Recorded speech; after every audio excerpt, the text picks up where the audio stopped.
चलिए आज हम लोग देखने वाले हैं यहाँ पे केमिस्ट्री का जो है BSCB 2024 में जो क्लास 12th का फाइनल पेपर एग्ज़ाम जो 2024 में होने वाला है उसी का केमिस्ट्री का जो है मोस्ट VVI जो है इसमें प्रश्न आपको इंटरनेट द्वारा बिहार सरकार द्वारा जारी किया गया है मॉडल सेट, उसी का जो है VVI प्रश्न हम लोग सॉल्व करने वाले हैं। ठीक है, जो कि आपके बिहार बोर्ड की ने खुद 5 सेट जो है आपके लिए ऑनलाइन अप्लाई निकाला है सेट। ठीक है, 5 सेट सभी विषय का। तो यहाँ पे केमिस्ट्री का हम लोगों ने दूसरा सेट कर रहे हैं। यदि आपने पहला सेट नहीं देखा है तो हमारा प्लेलिस्ट बना हुआ है, उसमें जाकर देख सकते हैं। ठीक है, ये जो है चढ़ाई आपके 6 फरवरी के लिए किया जा रहा है। ठीक है, 6 फरवरी का जो है सीधा प्रश्न इसी में से पूछेगा। ठीक है, यहाँ पे जो है 60 से 70% प्रश्न इसी से लड़ेंगे, तो वीडियो को अंत तक देखिएगा। और हमारे चैनल पर पहली बार आए हैं तो प्लीज़ चैनल को सब्सक्राइब कर लीजिएगा। ठीक है, चलिए पहला प्रश्न देखते हैं। चलिए देखिए, यहाँ पे पहला प्रश्न आपके सामने यहाँ पे आ चुका है। ठीक है, पहला प्रश्न यहाँ पे आपके सामने देखते हैं। ठीक है, यहाँ पे मॉडल सेट है दूसरा। ठीक है, वस्तुनिष्ठ प्रश्न पहले हल करेंगे, जिसमें आपको दिया गया कितना 1 से लेके जो है 70 तक ऑब्जेक्टिव प्रश्न रहेंगे। ठीक है, जिसमें से केवल आपको 35 प्रश्नों का ही उत्तर आपको देना है। ठीक है, तो चलिए यहाँ पे पहला प्रश्न आपके सामने है। कह रहा है आपका पहला प्रश्न कि Mn एक आक्सीकारक है। Mn जो है एक आक्सीकारक है, तो आपको बताना है कि खाली D कक्षक के कारण। ठीक है, D कक्षक के कारण। ठीक है, चलिए अगला प्रश्न देखिए आपके सामने आ चुका है दूसरा। कह रहा है H2O बर्फ में किस प्रकार के अपबंध पाए जाते हैं। तो ये जो है आपको याद रखना है कि हाइड्रोजन बॉन्ड पाए जाते हैं। ठीक है, चलिए अगला प्रश्न देखिए आपके सामने आ चुका है। कह रहा है तीसरा, एक फैराडे विद्युत कितने कूलम्ब के बराबर होता है। तो एक फैराडे जो है आपको याद रखना है कि 96,500 कूलम्ब के बराबर होता है। ठीक है, आपका ऑप्शन नंबर ए वाला आपका राइट हो जाएगा। ठीक है, अगला प्रश्न देखिए, प्रतिरोध के प्रतिलोम को कहते हैं। प्रतिरोध के प्रतिलोम मतलब प्रतिरोध के उल्टा को हम लोग क्या बोलते हैं, तो आपको बताना है कि इसका उल्टा नहीं होता है, मतलब इसमें कोई नहीं। ठीक है, चलिए अगला प्रश्न देखिए आपके सामने आ चुका है पांचवा। प्रबल विद्युत अपघट्य में गामा एम एन का मान होता है कितना, तो आपको बताना है तनु करने पर बढ़ता है। ठीक है, ये जो होता है तनु करने पर बढ़ता है गामा एम का मान। ठीक है, चलिए अगला प्रश्न देखिए छवा, रासायनिक अधिशोषण होता है। तो रासायनिक अधिशोषण जो है आपको बताना है अणु उत्क्रमणीय अभिक्रिया में। ठीक है, अणु उत्क्रमणीय अभिक्रिया में होता है। ठीक है, चलिए अगला प्रश्न देखिए आपके सामने आ चुका है। कह रहा है सातवां, लोहे का मुख्य अयस्क है। तो लोहा का मुख्य अयस्क आपको याद रखना है कि क्या होता है, तो लोहा का मुख्य अयस्क होता है हेमेटाइट, जो कि ऑप्शन नंबर बी में दिया गया है, यही आपका राइट आंसर है। ठीक है, चलिए अगला प्रश्न देखिए आठवां। कह रहा है किस प्रकार के अयस्क का सांद्रण इलेक्ट्रोड मैग्नीशियम पृथक्करण विधि द्वारा किया जाता है। तो ये जो है आपको याद रखना है चुंबकीय कण के। ठीक है, चुंबकीय कण। अगला प्रश्न देखिए कह रहा है नौवां, कॉपर माटे में होता है। कॉपर माटे में होता है, क्या होता है, तो आपको याद रखना है कि क्या होता है CuS तथा FeS होता है। ठीक है, ऑप्शन नंबर बी वाला आपका राइट हो जाएगा। ठीक है, अगला प्रश्न देखिए कह रहा है 20 आवर्त सारणी के ग्रुप 15 में नाइट्रोजन के अतिरिक्त कौन सा तत्व है। तो नाइट्रोजन के अतिरिक्त जो है आपको कौन सा तत्व होता है, ये आपसे पूछा है 15 के ग्रुप में। तो आपको याद रखना है कि ये जो होता है आपके फास्फोरस होता है, जो कि ऑप्शन नंबर बी वाला आपका राइट होगा। ठीक है, चलिए अगला प्रश्न देखिए कह रहा है डी ब्लॉक के तत्वों को दूसरे किस नाम से जाना जाता है।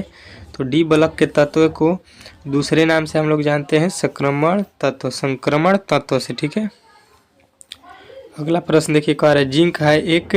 तो जिंक क्या है, तो आपको बताना है कि जिंक एक संक्रमण तत्व है। ठीक है, ऑप्शन नंबर ये आपका राइट हो जाएगा। ठीक है, अगला प्रश्न देखिए कह रहा है रवा कितने प्रकार के होते हैं। तो आपको याद रखना है कि रवा जो होता है वो आपको याद रखना है कितने प्रकार का होता है, तो ये 4 प्रकार के होता है रवा। ठीक है, चलिए अगला प्रश्न देखिए आपके सामने आ चुका है 14, K2ZnOH4 का यूपीएसी नाम क्या होता है? तो इसका जो है यूपीएसी नेम आपको याद रखना है, क्या होता है? पोटेशियम हाइड्रोसोजिंकेट। ठीक है, चलिए अगला प्रश्न देखिए आपके सामने आ चुका है 15। अल्कीन के द्विबंध का पता लगाने को मिलते हैं। तो अल्कीन के द्विबंध का पता लगाने को मिलते हैं, क्या मिलते हैं? तो आपको बताना है कि बेयर प्रतिकारक मिलते हैं। ठीक है, बेयर प्रतिकारक आपको ऑप्शन नंबर डी आपको याद रखना है। ठीक है, यहाँ पे मैं बता दूं कि ये दूसरा सेट चल रहा है केमिस्ट्री का, इसमें जो है आपको 70 ठो ऑब्जेक्टिव प्रश्न हम लोग कंप्लीट कराएंगे। ठीक है, तो वीडियो को अंत तक देखिएगा, तबे सारे प्रश्न जो है आपको क्लियर होंगे। ठीक है, क्योंकि ये प्रश्न सीधा आपको बोर्ड से वायरल किया गया है। ठीक है, आपको मालूम होगा कि बिहार बोर्ड द्वारा खुद निकाला गया है ये प्रश्न। ठीक है, तो ये बहुत ही इंपॉर्टेंट प्रश्न है। ठीक है, तो वीडियो को अंत तक देखिएगा। ठीक है, चलिए 16 नंबर प्रश्न कह रहे त्रिविम समवयस्कता जिसका संबंध अध्यारोपित वस्तु दर्पण प्रतिबिंब को कहा जाता है। तो ये जो है आपको क्या बोलते हैं? प्रतिबिंब रूपता। अगला प्रश्न देखिए, कह रहा है 17 क्लोरोफॉर्म ऑक्सीजन से प्रकाश की उपस्थिति में अभिक्रिया कर क्या देता है? तो ये जो है आपको याद रखना है कि फास्जीन देता है। ऑप्शन नंबर बी वाला आपको राइट करना है। ठीक है, अगला प्रश्न देखिए, एल्कोहल और एनॉल बनाने में एल्कीन एवं एरीन का एक हाइड्रोजन किससे प्रतिस्थापित होता है? तो ये जो है आपको याद रखना है कि OH से प्रतिस्थापित होता है। तो ऑप्शन नंबर बी वाला आपका राइट हो जाएगा। ठीक है, चलिए अगला प्रश्न देखिए, कह रहा है ग्लिसरॉल क्या है? ग्लिसरॉल जो है क्या होता है, ये आपसे पूछा गया है। तो आपको याद रखना है ट्राईहाइड्रिक एल्कोहल, ट्राईहाइड्रिक एल्कोहल, जो कि ऑप्शन नंबर सी वाला आपका राइट हो जाएगा। ठीक है, अगला प्रश्न देखिए, बेंजीन का साधारण हाइड्रॉक्सीन व्युत्क्रम है। तो है बेंजीन का साधारण हाइड्रॉक्सीन किसके व्युत्क्रम होता है? तो आपको याद रखना है ये जो होता है फिनॉल का। ठीक है, ऑप्शन नंबर बी वाला आपका राइट हो जाएगा। ठीक है, अगला प्रश्न देखिए, कार्य चित्र इतना का यूपीएसी नेम, जो ये लिखा गया है चित्र में, इसका यूपीएसी नेम क्या होता है? बेंजीन में जोड़ा हुआ है, तो इसका जो है नाम आपको बताना है 1,5 डाई मिथाइल फिनाल। ठीक है, चलिए अगला प्रश्न देखिए आपके सामने आ चुका है, कह रहा है 22 क्लोरोइथेन अमोनिया से अभिक्रिया कर देता है। तो अमोनिया से अभिक्रिया करके आपको याद रखना है इथेनेमीन देता है, इथेनेमीन, जो कि ऑप्शन नंबर ए वाला आपका राइट हो जाएगा। ठीक है, अगला प्रश्न कह रहा है एमाइड LiAiH4 से अवकृत होकर क्या देता है? तो ये जो है आपको याद रखना है कि ये जो है एल्कील एमीन देता है। ठीक है, चलिए अगला प्रश्न देखिए, कह रहा है HCOOH का यूपीएसी नेम क्या है? तो इसका जो है यूपीएसी नेम आपको याद रखना है मिथेनाइक अम्ल होता है। ठीक है, चलिए अगला प्रश्न देखिए, कह रहा है 25 ऑक्जेलिक अम्ल का यूपीएसी नेम क्या है? तो आपको याद रखना है कि इथेन डाइओइक अम्ल, इथेन डाइओइक अम्ल होता है। ठीक है, चलिए अगला प्रश्न देखिए आपके सामने आ चुका है 26 मिथाइल नाइट्राइल का सूत्र है। मिथाइल नाइट्राइल का सूत्र जो है आपको याद रखना है, क्या होता है? CH3CN, CH3CN, जो कि ऑप्शन नंबर बी वाला आपका राइट हो जाएगा। ठीक है, चलिए अगला प्रश्न देखिए, साधारण कार्बोक्सिलिक अम्ल जल में घुलनशील होता है क्योंकि उनके बीच होता है, क्या होता है? तो आपको याद रखना है उनके बीच जो है क्या होता है? तो हाइड्रोजन बंद होते हैं। ठीक है, ऑप्शन नंबर बी वाला आपका राइट हो जाएगा। ठीक है, अगला प्रश्न देखिए, फ्रुक्टोज का सूत्र है, फ्रुक्टोज का इसमें कौन सा सूत्र है? तो आपको याद रखना है कि फ्रुक्टोज का जो है सूत्र होता है C6H12O6, जो है फ्रुक्टोज का सूत्र है। ठीक है, अगला प्रश्न देखिए, कार्बोहाइड्रेट जो जलांकित होकर 3 से 10 मोनोसेकेराइड बनाता है उसे कहते हैं। तो उसको हम लोग क्या कहते हैं? तो आपको याद रखना है ओलियोसेकेराइड कहते हैं, ओलियोसेकेराइड। ठीक है, चलिए अगला प्रश्न देखिए, कह रहा है एमिनो अम्ल में 2 सक्रिय मूलक होते हैं, पहले COOH और दूसरा क्या होता है? ये आपसे पूछा गया है, तो आपको याद रखना है कि दूसरा जो होता है NH3 होता है, ठीक है, अमोनिया होता है। अगला प्रश्न क्या है, अल्फा एमिनो अम्ल के पॉलीमर को कहते हैं, तो इसको हम लोग क्या बोलते हैं, तो आपको बताना है प्रोटीन बोलते हैं, ठीक है। प्रोटीन आपके ऑप्शन नंबर ए वाले राइट हो जाएंगे, ठीक है। अगला प्रश्न देखिए 32 पॉलीथीन किसका बहुलक होता है, तो पॉलीथीन जो है आपको याद रखना है किसका बहुलक होता है, तो ये जो है आपका इथीन का बहुलक होता है, ठीक है। चलिए अगला प्रश्न देखिए 33 कह रहा है, रबड़, स्टार्च, सेल्यूलोज एवं प्रोटीन है, क्या होते हैं ये चारों, तो आपको बताना है ये प्राकृतिक पॉलीमर होते हैं, ठीक है। चलिए अगला प्रश्न देखिए आपके सामने आ चुका है, कह रहा है 34 ब्यूटा एन तथा ब्यूना एस एक प्रकार के क्या हैं, तो ये जो है आपको बताना है कि ये एक प्रकार के जो है आपके संश्लेषित रबड़ है, ठीक है। चलिए अगला प्रश्न देखिए 35 का है, ज्वर कम करने में प्रयुक्त दवा को कहते हैं, तो प्रयुक्त दवा को हम लोग क्या बोलते हैं, ज्वारहारी, ठीक है, ज्वारहारी। अगला प्रश्न देखिए, ओलियम में H2SO4 के सांद्र और कौन सा अवयव उपस्थित है, तो उसमें कौन सा अवयव उपस्थित होता है ये आपसे पूछा गया है, तो आपको याद रखना है कि उसमें जो होता है SO3 होता है, ठीक है। चलिए अगला प्रश्न देखिए कह रहा है NH3 में N का संक्रमण है, तो N का संक्रमण जो है आपको याद रखना है sp3 है, ठीक है। चलिए अगला प्रश्न देखिए कह रहा है OH यौगिक का नाम क्या है, इसका जो है नाम बताना है, तो ये बेंजीन है उसमें OH लग जाएगा तो क्या हो जाएगा उसका नाम, तो फिनाल हो जाता है, ठीक है। चलिए अगला प्रश्न देखिए आपके सामने आ चुका, कह रहा है ज्वर को कम करने के लिए उपयोगी दवा को कहते हैं, तो उपयोगी दवा को हम लोग क्या कहते हैं, तो आपको बताना है कि इसको ज्वरनाशी कहते हैं, ठीक है। ऑप्शन नंबर ए वाला आपका राइट हो जाएगा, ठीक है। अगला प्रश्न कह रहा है निम्नलिखित में से कौन सी गैस जल पर एकत्रित नहीं किया जा सकती है, तो जल पर किसको एकत्रित नहीं कर सकते हैं हम लोग, तो आपको बताना है H2S को, ठीक है। H2S को हम लोग एकत्रित नहीं कर सकते हैं, ठीक है। अगला प्रश्न कर रहा है CH4 में सिग्मा बॉन्डों की संख्या होती है, तो सिग्मा बॉन्डों की संख्या जो है आपको याद रखना है कितना होता है, तो आपका 4 होता है, ठीक है। ऑप्शन नंबर ए वाला आपका राइट हो जाएगा, ठीक है। चलिए अगला प्रश्न देखिए आपके सामने आ चुके, कह रहे आवर्त सारणी के द्वितीय आवर्त में तत्वों की संख्या कितनी होती है, तो तत्वों की संख्या जो है आपको याद रखना है 8 होता है, ठीक है, 8।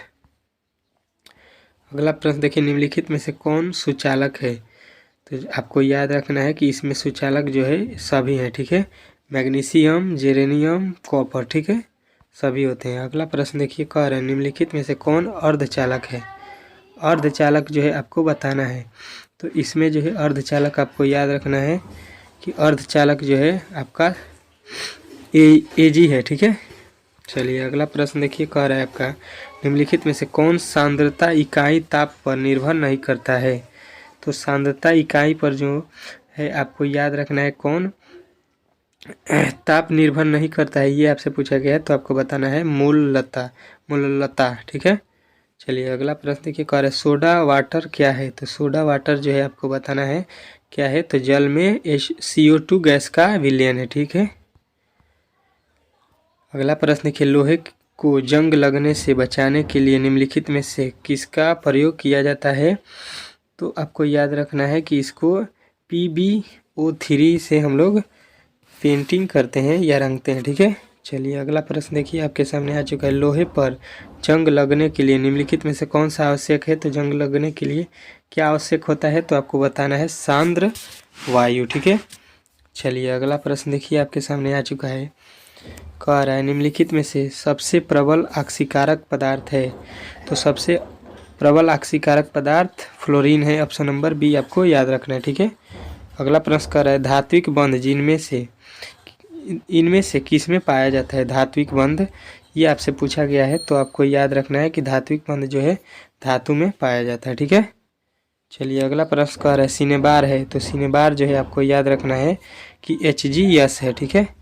चलिए अगला प्रश्न कह रहा है ऑक्सीजन के बाह्यतम कक्षा का इलेक्ट्रॉनिक विन्यास है, तो ऑक्सीजन के बाह्यतम कक्षा का इलेक्ट्रॉनिक विन्यास आपको याद रखना है कि ये होता है 2s2 2p4, ठीक है। ऑप्शन नंबर ये वाला आपका राइट हो जाएगा, ठीक है। अगला प्रश्न कह रहा है मैग्नीशियम धातु के बाह्यतम कक्षा में पाए जाने वाले इलेक्ट्रॉनों की संख्या, तो आपको याद रखना है उसमें इलेक्ट्रॉनों की संख्या 2 होती है मैग्नीशियम में, ठीक है। चलिए अगला प्रश्न देखिए आपके सामने यहाँ पे आ चुका है। कह रहा है पी ऑर्बिटल का आकार होता है, तो पी ऑर्बिटल का जो है आकार आपको बताना है क्या होता है, तो डम्बेल होता है, ठीक है, डम्बेल के आकार का, ठीक है। चलिए अगला प्रश्न देखिए आपके सामने आ चुका है। यहाँ पे निम्नलिखित में से किसे कास्टिक सोडा कहा जाता है, तो कास्टिक सोडा आपको याद रखना है Na2CO3 को कहा जाता है, ठीक है। चलिए अगला प्रश्न कर है पोटास एलम एक है, तो पोटास एलम जो है आपको याद रखना है कि क्या है, युग्म लवण है, युग्म लवण, ठीक है। अगला प्रश्न देखिए कह रहा है हीरे में कार्बन परमाणु का संक्रमण है, तो हीरा में आपको याद रखना है sp3 संक्रमण होता है, ठीक है। चलिए अगला प्रश्न कह रहा है इस यौगिक का नाम, तो अभी हमने बताया कि इस यौगिक का नाम जो है बेंजीन में OH लगता है तो फिनॉल हो जाता है, ठीक है। अगला प्रश्न कह रहा है बेंजीन में पाई बॉन्डों की संख्या होती है, तो बेंजीन में पाई बॉन्डों की संख्या जो है आपको याद रखना है 3 होती है, ठीक है। चलिए अगला प्रश्न कह रहा है उजला एवं पीला फास्फोरस है, तो उजला एवं पीला फास्फोरस एक दूसरे के अपरूप हैं, ठीक है। चलिए अगला प्रश्न कह रहा है निम्नलिखित में से कौन सा धातु पृथ्वी में प्रचुर मात्रा में पाया जाता है, तो प्रचुर मात्रा में पाया जाने वाला पृथ्वी पर धातु कौन है, अल्मोनियम, ठीक है। चलिए अगला प्रश्न कह रहा है FCl एवं Br को किस नाम से जाना जाता है, तो ये जो है आपको याद रखना है कि हैलोजन के नाम से जाना जाता है, ठीक है। अगला प्रश्न कह रहा है इथिन बहुलीकृत होकर बनाता है, क्या बनाता है, तो आपको याद रखना है पॉलीथीन, ठीक है, पॉलीथीन बनाता है। चलिए अगला प्रश्न देखिए कह रहा है सोडियम बेंजोइड एवं और सोडा लाइन में के मिश्रण को गर्म करने पर क्या बनता है, सोडियम बेंजीट और सोडा लाइन को जब हम मिलाकर गर्म करते हैं तो क्या बनता है, तो आपको बताना है बेंजीन बनता है, ठीक है। चलिए अगला प्रश्न देखिए आपके सामने आ चुका है। कह रहा है आपका जब फिनाल को जस्ता चूर्ण के साथ गर्म किया जाता है तो बनता है, क्या बनता है, तो आपको याद रखना है कि ये बनता है आपका जिंक फेना ऑक्साइड, ठीक है, जिंक फेना ऑक्साइड बनता है, ठीक है।